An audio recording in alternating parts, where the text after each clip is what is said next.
चलिए प्रिय बच्चों, अब हम लोग कक्षा छठवीं विषय अंग्रेजी के एडग्रेड अभ्यास पुस्तक का सॉल्यूशन देखेंगे। इसके पहले हमने लेसन 2 तक की कंप्लीट कर लिया था, आज लेसन 3 करेंगे। तो चलिए हम लोग बिना समय गंवाए स्टार्ट करते हैं। उसके पहले प्रिय बच्चों, अगर आप चैनल में नए हो तो चैनल को सब्सक्राइब कर लीजिएगा और दोस्तों के साथ शेयर और लाइक भी अवश्य कीजिएगा।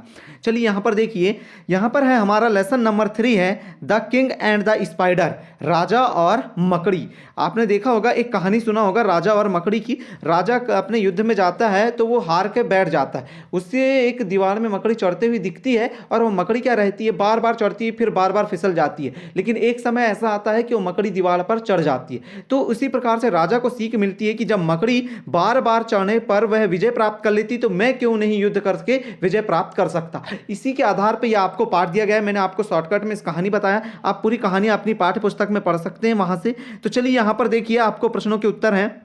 हम प्रश्नों के उत्तर पे चलते हैं। What is the past tense of worry?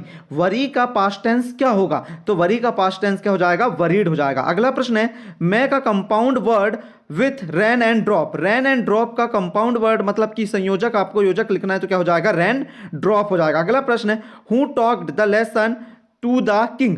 राजा को लेसन किसने पढ़ाया? तो राजा को लेसन किसने पढ़ाया? स्पाइडर। स्पाइडर मतलब किसने? मकड़ी ने। मकड़ी talked the lesson to the king, मकड़ी ने राजा को लेसन या अध्याय पढ़ाया, पाठ पढ़ाया। कैसा पढ़ाया? कि आप बार बार हार हो भी जाए तो आप कोशिश कीजिए, आपको सफलता जरूर मिलेगी। ठीक है, अगला देखिए, यहां पर अगला प्रश्न क्या है, where did the king hide himself? जो राजा है उसने स्वयं को कहां छुपा लिया था, ऐसा कह रहा है क्वेश्चन आपसे। तो उत्तर क्या हो जाएगा? The king himself had to hide in a cave. राजा ने स्वयं को, हिमसेल्फ मतलब स्वयं को, हाइड छुपा लिया था, इन आ केव एक गुफा में। ठीक है, अगला का उत्तर देखते हैं हम लोग। अगला प्रश्न है हमारे सामने, the spider succeed in climbing the wall if the spider had given up what would have happened? क्या कह रहा है आपसे? क्वेश्चन कह रहा है, यदि राजा मकड़ी को देखते हुए समझिए, या मकड़ी अगर उस दीवार पे नहीं चढ़ पाती तो मकड़ी का जो क्या होता, मतलब अगर वो दीवार पे नहीं चढ़ पाती तो क्या होता?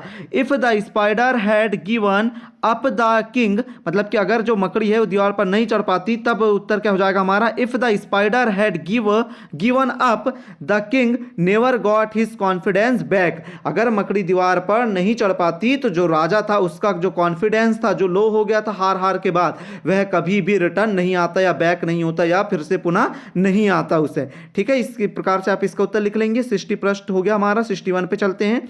अगला प्रश्न है, what did the king learn from the spider? राजा ने उससे, मतलब जो मकड़ी थी उससे क्या सीखा? तो the king learn from the spider, राजा ने मकड़ी से सीखा, इफ यदि at a first you did not succeed, यदि तुम पहली बार में सक्सीड नहीं होते हो, सफलता प्राप्त नहीं करते हो, तो ट्राई अगेन, तुम्हें फिर से कोशिश करनी चाहिए। इस प्रकार से राजा ने क्या करा, वहां से मकड़ी से पाठ सीखा। अगला प्रश्न क्या कह रहा है हमको? अगला प्रश्न कह रहा है प्रिय बच्चों, rearrange the following sentence in the sequence in which they appear in the story.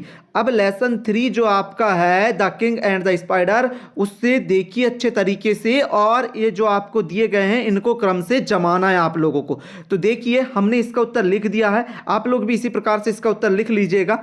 ये आपको आपकी बुक में मिल जाएगा, नोटबुक जो आपको मिलती है, आप सॉरी पुस्तक है जो, वहां से आप लोग कर लीजिएगा। मैंने देखिए यहाँ पर कौन सा पहले आएगा, इस प्रकार से पहले नंबर लिख दिया, फिर उसके बाद देखिए यहाँ पर हमने पूरा पूरा उस वाक्य को लिखा है। आप भी देखिए, पहले छठवां, फिर तीसरा, फिर पांचवा, फिर चौथा, फिर दूसरा, फिर पहला। इस प्रकार से आप लोग पूरे प्रश्नों के उत्तर मतलब कि सही क्रमवार से लिख लीजिएगा। हम लोग चलते हैं अब असाइनमेंट जो दिया रहता है, असाइनमेंट करते हैं। असाइनमेंट नंबर 3 रहेगा हमारा ये, right the opposite of cruel. अब हमें यहां पर अपोजिट मतलब कि उल्टा लिखना है। क्रूल मतलब होता है झगड़ालू, तो काइंड मतलब दयालु। इस प्रकार से आप इसका उत्तर लिख लेंगे। अब अगला प्रश्न क्या कह रहा है? अगला प्रश्न कह रहा है, right any 3 qualities of the king. जो किंग है उसकी 3 क्वालिटीज लिखी। तो king was brave, kind and vice.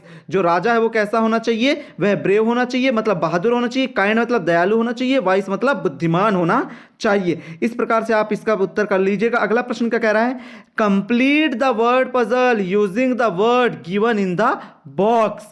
अब आपको यहां पर ये वर्ड दिए गए हैं और यहां पर वर्ड में देखिए आपको ये पहला वर्ड दे दिया गया है। इन पहले वर्ड से जमाते हुए आपको ये पूरे पजल को भरना है। तो आप लोग ये जो पजल दी गई है उसे इसी प्रकार से भर लीजिएगा। ठीक है प्रिय बच्चों, तो इस प्रकार से हमने इस वीडियो में हमने लेसन नंबर 3 को कंप्लीट किया। अब हम अगले वीडियो में लेसन नंबर 4 को करेंगे। इसके लिए आप चैनल को सब्सक्राइब कर लीजिए जिससे आपको वीडियो आसानी से मिल सके। ठीक है प्रिय बच्चों, मिलते हैं अगले वीडियो में। Thank you for watching.